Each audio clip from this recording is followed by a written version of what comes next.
उज्जैन से 35 किलोमीटर दूर एक अनोखा मंदिर है जिसे मित्रता का साक्षी कहा जाता है। यहाँ दो मित्रों की अनूठी प्रतिमाओं के दर्शन होते हैं।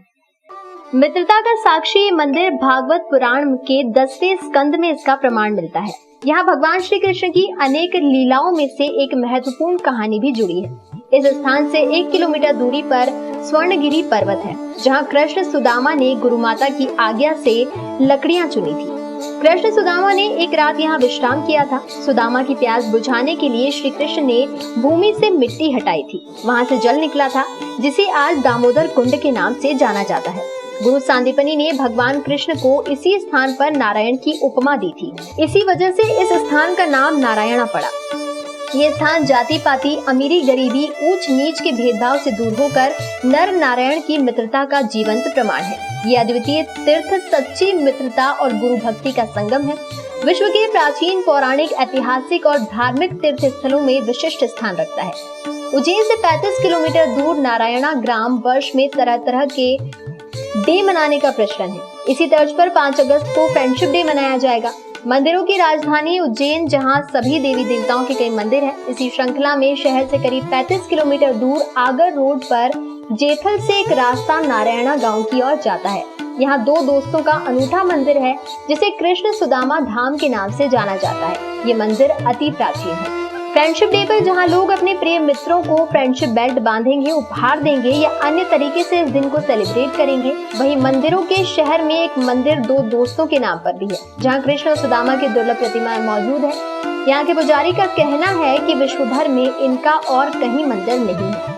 इस मंदिर में दोस्ती के नाम पर मिसाल दी जाती है। यहाँ प्रतिदिन दर्शनार्थी आते हैं। सामान्य दिनों में यहाँ कथा, भागवत व भजन कीर्तन आदि किए जाते हैं। कृष्ण जन्माष्टमी के दिन यहाँ मेला लगता है। करीब 2 लाख श्रद्धालु यहाँ दर्शन के लिए पहुँचते हैं। जन्माष्टमी उत्सव रक्षाबंधन से ही आरंभ हो जाता है। पुजारी अंबाराम शर्मा ने बताया कि महर्षि सांदीपनि का आश्रम उज्जैन के मंगलनाथ रोड पर है, जहाँ द्वापर युग में भगवान कृष्ण और सुदामा ने शिक्षा ग्रहण की थी। गुरुकुल में अध्ययनरत हर छात्र गुरु माता की आज्ञा से बारी बारी लकड़ियां चुनने जंगल जाते थे। माता की आज्ञा से एक दिन कृष्ण सुदामा भी लकड़ियां बीनने जंगल गए। दोनों लकड़ियां चुनते चुनते दूर तक चले गए। रात हो गई, बारिश होने लगी। दोनों ने रात पेड़ पर चढ़कर गुजारी और चुनी हुई लकड़ियों को अलग अलग जगहों पर रख दिया। लकड़ियों के गट्ठर पानी के कारण भारी हो गए, जिन्हें वो वहीं छोड़कर वापस आश्रम लौट आए। कृष्ण सुदामा द्वारा रखे गए लकड़ियों के गट्ठर आज पेड़ों के झुरमुट के रूप में नजर आते हैं। इस स्थान पर दामोदर कुंड भी है। रोजाना जंगल जाते थे और लकड़ियां लाया करते थे। एक रोज आश्रम में गुरुजी ने और गुरु माता ने पाठशाला लगाई। उस दिन आश्रम में लकड़ी खत्म हो गई थी।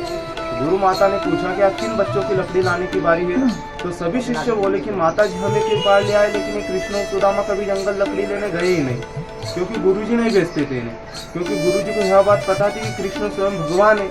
अब गुरुजी ने यह बात किसी को बताई भी नहीं, क्योंकि गुरुजी बता रहे थे तो आश्रम की मर्यादा टूट जाती। अब गुरु माता ने कहा कि कृष्ण और सुदामा आज लकड़ी लेने आप जाओ।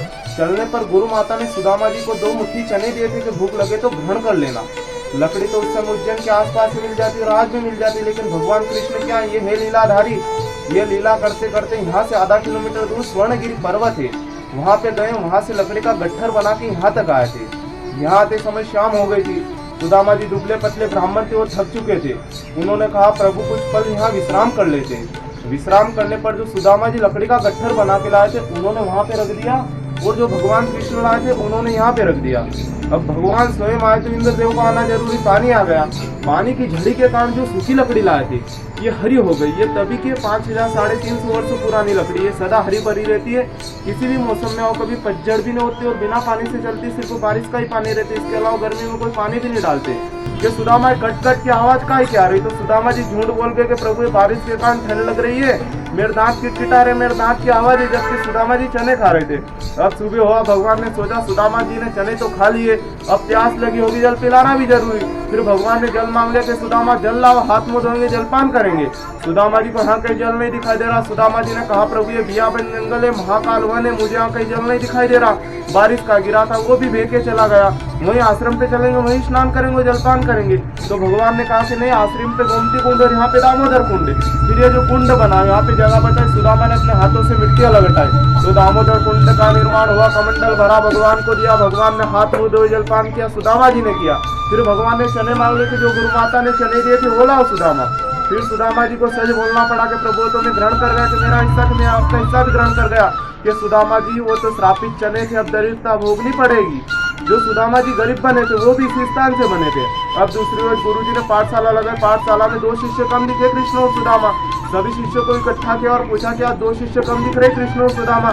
जो तो लकड़ी लेने गए थे, उन्हें लकड़ी लेने किसने भेज दिया? तो साक्षात नारायण त्रिलोकीनाथ एवं कृष्ण। अब आने वाला नहीं है, उसे जहाँ लीला जम जाएगी वहाँ लीला करने लग जाएगा, उसे तो ढूंढने चलो। सभी शिष्य गुरु जी ढूंढते ढूंढते यहाँ तक आए। यहाँ नारायण नारायण नाम की तपस्या की, तो इस गांव का भी नाम नारायणा पड़ा और यहाँ भगवान आराम करते हुए मिले। सभी शिष्य और गुरु जी ने भगवान को विदा करके आश्रम पे ले गए। आश्रम पे भगवान ने 64 दिन तक 64 विद्यार्जन की और गुरु जी को गुरु दक्षिणा देके कृष्ण द्वारिका गए, सुदामा सुदामापुरी गए।